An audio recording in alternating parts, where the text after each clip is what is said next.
Chapter 14. Some time elapsed before I learned the history of my friends. It was one which could not fail to impress itself deeply on my mind, unfolding as it did a number of circumstances, each interesting and wonderful to one so utterly inexperienced as I was. The name of the old man was de Lacy. He was descended from a good family in France, where he had lived for many years in affluence, respected by his superiors, and beloved by his equals. His son was bred in the service of his country, and Agatha had ranked with ladies of the highest distinction. A few months before my arrival they had lived in a large and luxurious city called Paris, surrounded by friends and possessed of every enjoyment which virtue, refinement of intellect, or taste, accompanied by a moderate fortune, could afford. The father of Safie had been the cause of their ruin.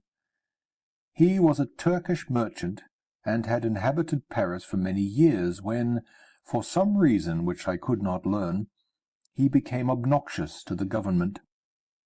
He was seized and cast into prison the very day that Safie arrived from Constantinople to join him. He was tried and condemned to death. The injustice of his sentence was very flagrant. All Paris was indignant, and it was judged that his religion and wealth, rather than the crime alleged against him, had been the cause of his condemnation. Felix had accidentally been present at the trial. His horror and indignation were uncontrollable when he heard the decision of the court. He made, at that moment, a solemn vow to deliver him, and then looked around for the means. After many fruitless attempts to gain admittance to the prison, he found a strongly grated window in an unguarded part of the building, which lighted the dungeon of the unfortunate Mohammedan, who, loaded with chains, waited in despair the execution of the barbarous sentence. Felix visited the grate at night, and made known to the prisoner his intentions in his favour. The Turk, amazed and delighted, endeavoured to kindle the zeal of his deliverer by promises of reward and wealth. Felix rejected his offers with contempt. Yet, when he saw the lovely Safie, who was allowed to visit her father, and who by her gestures expressed her lively gratitude, the youth could not help owning to his own mind that the captive possessed a treasure which would fully reward his toil and hazard. The Turk quickly perceived the impression that his daughter had made on the heart of Felix, and endeavoured to secure him more entirely in his interests by the promise of her hand in marriage so soon as he should be conveyed to a place of safety. Felix was too delicate to accept this offer, yet he looked forward to the probability of the event as to the consummation of his happiness. During the ensuing days, while the preparations were going forward for the escape of the merchant, the zeal of Felix was warmed by several letters that he received from this lovely girl, who found means to express her thoughts in the language of her lover by the aid of an old man, a servant of her father, who understood French. She thanked him in the most ardent terms for his intended services towards her parent, and at the same time she gently deplored her own fate. I have copies of these letters, for I found means during my residence in the hovel to procure the implements of writing, and the letters were often in the hands of Felix or Agatha. Before I depart, I will give them to you. They will prove the truth of my tale. But at present, as the sun is already far declined, I shall only have time to repeat the substance of them to you. Safie related that her mother was a Christian Arab, seized and made a slave by the Turks. Recommended by her beauty, she had won the heart of the father of Safie, who married her. The young girl spoke in high and enthusiastic terms of her mother, who, born in freedom, spurned the bondage to which she was now reduced.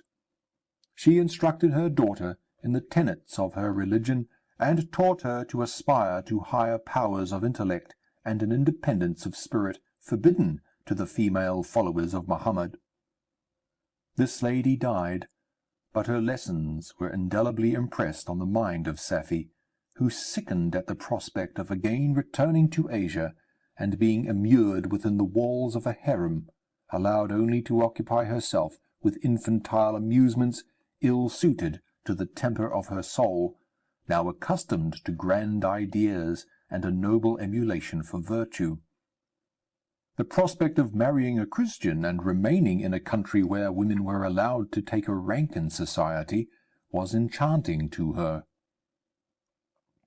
The day for the execution of the Turk was fixed, but on the night previous to it he quitted his prison, and before morning was distant many leagues from Paris. Felix had procured passports in the name of his father, sister, and himself.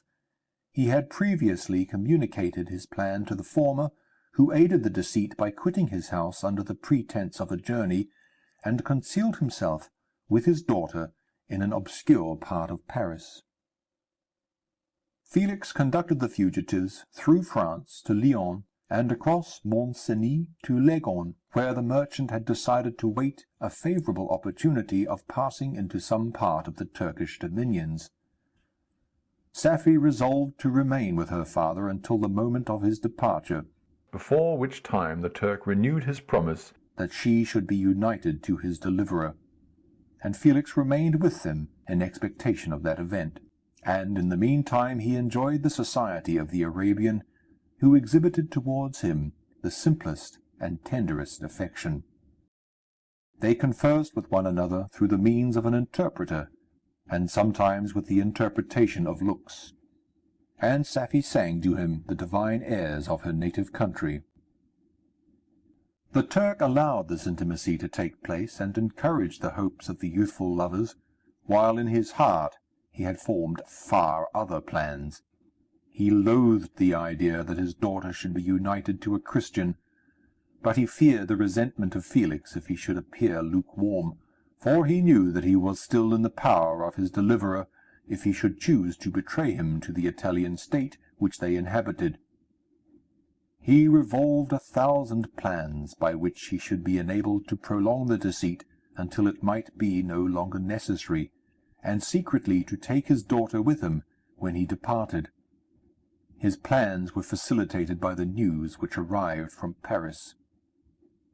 The government of France were greatly enraged at the escape of their victim, and spared no pains to detect and punish his deliverer. The plot of Felix was quickly discovered, and De Lacy and Agatha were thrown into prison. The news reached Felix and roused him from his dream of pleasure. His blind and aged father and his gentle sister lay in a noisome dungeon, while he enjoyed the free air and the society of her whom he loved. The idea was torture to him. He quickly arranged with the Turk that if the latter should find a favourable opportunity for escape before Felix could return to Italy, Safie should remain as a boarder at a convent at Leghorn. And then, quitting the lovely Arabian, he hastened to Paris, and delivered himself up to the vengeance of the law, hoping to free De Lacy and Agatha by this proceeding. He did not succeed. They remained confined for 5 months before the trial took place, the result of which deprived them of their fortune, and condemned them to a perpetual exile from their native country. They found a miserable asylum in the cottage in Germany where I discovered them. Felix soon learned that the treacherous Turk, for whom he and his family endured such unheard-of oppression, on discovering that his deliverer was thus reduced to poverty and ruin, became a traitor to good feeling and honour, and had quitted Italy with his daughter, insultingly sending Felix a pittance of money to aid him, as he said, in some plan of future maintenance. Such were the events that preyed on the heart of Felix, and rendered him, when I first saw him, the most miserable of his family. He could have endured poverty, and while this distress had been the meed of his virtue, he gloried in it. but the ingratitude of the Turk and the loss of his beloved Safie were misfortunes more bitter and irreparable. The arrival of the Arabian now infused new life into his soul. When news reached Leghorn that Felix was deprived of his wealth and rank, the merchant commanded his daughter to think no more of her lover, but to prepare to return to her native country. The generous nature of Safie was outraged by this command. She attempted to expostulate with her father, but he left her angrily, reiterating his tyrannical mandate. A few days after, the Turk entered his daughter's apartment and told her hastily that he had reason to believe that his residence at Leghorn had been divulged, and that he should speedily be delivered up to the French government. He had consequently hired a vessel to convey him to Constantinople, for which city he should sail in a few hours. He intended to leave his daughter under the care of a confidential servant, to follow at her leisure with the greater part of his property, which had not yet arrived at Leghorn. When alone, Safie resolved in her own mind the plan of conduct that it would become her to pursue in this emergency. A residence in Turkey was abhorrent to her. Her religion and her feelings were alike averse to it. By some papers of her father which fell into her hands, she learned of the exile of her lover, and learnt the name of the spot where he then resided. She hesitated some time, but at length she formed her determination. Taking with her some jewels that belonged to her and a sum of money, she quitted Italy with an attendant, a native of Leghorn, but who understood the common language of Turkey, and departed for Germany. She arrived in safety at a town about 20 leagues from the cottage of de Lacy, when her attendant fell dangerously ill. Safie nursed her with the most devoted affection, but the poor girl died, and the Arabian was left alone, unacquainted with the language of the country, and utterly ignorant of the customs of the world. She fell, however, into good hands. The Italian had mentioned the name of the spot for which they were bound, and after her death, the woman of the house in which they had lived took care that Safie should arrive in safety at the cottage of her lover.